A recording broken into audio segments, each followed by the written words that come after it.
Kilos protesta ang isinagot ng ilang transport group sa Davao City ngayong pong araw bilang pagtutol pa rin po yan sa PUV Modernization Program.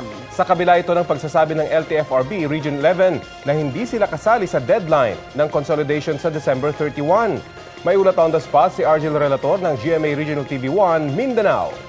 Argel!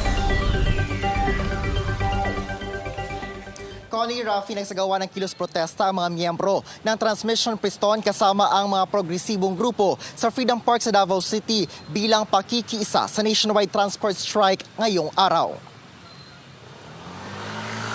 Nagtipon-tipon ang ilang miyembro ng progresibong grupo sa Freedom Park ng Davao City bilang pagtutol sa PUV Modernization Program ng gobyerno kasabay ng pagsasagawa ng transport strike ngayong araw. No to jeepney phase out ang sigaw nila upang ipaabot na marami umanong jeepney drivers at operators ang mawawala ng hanap buhay sa pagpapatupad ng modernization program. Una nang sinabi ng LTFRB 11 na hindi kasali sa December 31 deadline ng consolidation ang Davao City dahil Davao Bus Project ang ipapatupad sa lungsod. Kaya't walang dapat ikabahala ang mga driver at operator, lalo pat nakalatag na ang Social Development Program Assistance ng LGU Davao upang matulungan ang mga maapektuhan sa naturang bus project.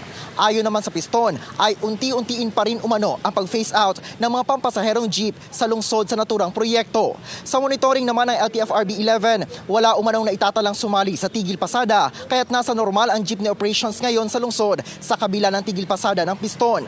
Nakahanda naman umano ang mga bus na ide-deploy kung sakaling magkulang ang pampublikong transportasyon.